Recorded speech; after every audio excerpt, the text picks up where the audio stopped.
এখানে একটি বসার আসন পাওয়া মানে আপনি বিজয়ী।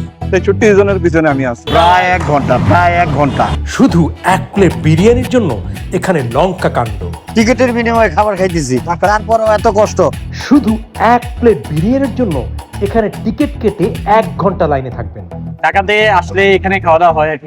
ভিড় এড়িয়ে আমাদের এই ভিডিও নেওয়া যেমন কষ্টকর ছিল, তেমনি কর্তৃপক্ষের গল্প তোলাও বেশ কঠিন ছিল। হ্যাঁ রইছে, একদম অনেকক্ষণ যাবত লাইনে তো। বাট একটা সমস্যা আছে ভাইজান, কোনো কারণবশত স্লিপ হারিয়ে গেছে, তাহলে যেই কয়টা খাবারের জন্য টাকা দেওয়া হয়েছে আবার স্লিপ কিনতে দেবো। বিরাট সমস্যার মধ্যে আছি। স্লিপ হারাইলেও যদি খাবারটা দিত সমস্যাটা হইতো না, খুব খুশি হইতো। বিরিয়ানি নেওয়ার জন্য ভাই না ভাইয়া ফ্রিতে দেয় না এখানে। সবাই যখন এসে লাইনে দাঁড়ায়, আমরাও এসে লাইনে দাঁড়াই, সুন্দরভাবে নেওয়ার চেষ্টা করি। এখানের খাবারটা খুব সুস্বাদু। এখানে সরিষার তেল দিয়ে রান্না করে খাসির মাংস খুব সুস্বাদু টেস্ট হয়। 1992 সাল থেকে হানিফ বিরিয়ানি, হানিফ হলো আমাদের হানিফ বিরিয়ানির মালিকের নাম। হানিফ, যার নাম হলো হানিফ, ওনার নাম। সব এলাকা থেকে আমাদের খাবারের চাহিদা অনেক বেশি, সব দোকান সব এলাকা থেকে আসে। পুরান ঢাকার কাস্টমার তো আসে, ঢাকার বাইরের কাস্টমার হয়। 5+ স্টার রেটিং প্রাপ্ত দেশের সর্বোচ্চ বিদ্যুৎ সাশ্রয়ী ও eco friendly Walton AC. Walton air conditioner, smart comfort এখন নেক্সট লেভেলে। কাস্টমারের চাহিদা ওই অনুযায়ী লাইনটা হয়ে যায়। প্রতিদিন কাস্টমার নিতে আসে, ওই সিরিয়াল করতে করতে লাইনটা অনেক দূর হয়ে যায়। এটা কাস্টমার দেখে বুঝতে পারতেছে যে স্বাদ কিরকম আসলে। স্বাদ আছে দেখেই কাস্টমার বাড়বে। সবাই বইটা খাওয়ার সুযোগ পায়, একটু সময় লাগে, কিন্তু খাইতে সবাই পারবে। আমাদের নিচতলা, একতলা, দোতলা মিলা 200 উপরে ক্যাপাসিটি আছে কাস্টমার খিলানে, সব সময় ভিড় থাকে। আমাদের হলো নাজিরা বাজার মেন ব্রাঞ্চ, মতিঝিল আছে 2টা শাখা, মতিঝিল 2টা, চকে একটা, ইসলামপুর একটা। আমাদের নতুন একটা শাখা শুরু হয়েছে, আছে অনেক ফুড ব্লগাররা বিদেশি খাইতে আসে।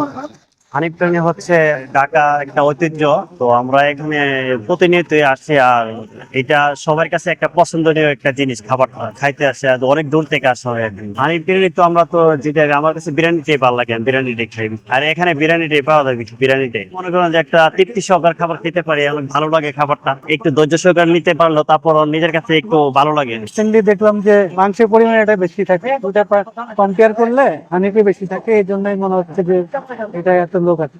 সন্ধ্যার পরে যে লাইনটা হয়, আজকে প্রথম তো এই জন্য একটু কনফিউশন লাগতেছে। দেখি আগে তো নেই কোনো নিয়ে দেখি কেমন লাগে।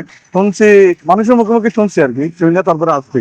এই যে মারাত্মক কথা বলছেন, মারাত্মক কাজ করতেছে। এই যে দেখেন, অনেকে তো ভাবতে পারে এত বড় সিরিয়াল মানে সরকারি হইতে পারে, বুঝতে পারছেন না। হানি ফ্রি হইতেছে, এর জন্য এত বড় লাইন, বাট এটা কিন্তু টাকার বিনিময়ে দেওয়া হইতেছে। হ্যাঁ হ্যাঁ, লাইন বেশিরভাগই থাকে।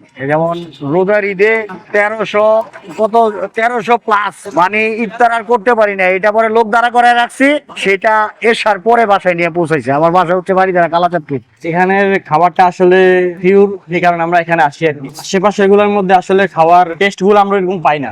একাই আসি বেশিরভাগ, মাঝে মধ্যে ফ্রেন্ড সার্কেল নিয়েও আসি। আমি প্রায় ঢাকায় যখন আসি প্রায় এখানে আসি আর কি। আর এখানে যে অথেন্টিক যে টেস্টটা, এই টেস্টটা অন্য জায়গায় আমি পাই না। এখানে মানে তেলের পরিমাণ, পাশাপাশি হচ্ছে এখানে যে মিটের যে পরিমাণ, এটা খুবই ইউনিক। মানে বাংলাদেশে এরকম অন্যান্য দোকানগুলো আছে, এই অন্যান্য দোকানগুলো এখানে চোখে অনেকগুলো দোকান পড়ে, কিন্তু তারপরও মানে একটা স্বাদের যে একটা টান এবং একটা হচ্ছে ঐতিহ্যগত একটা টান, এই টানের কারণে আমি হচ্ছে এখানে চলে আসছি।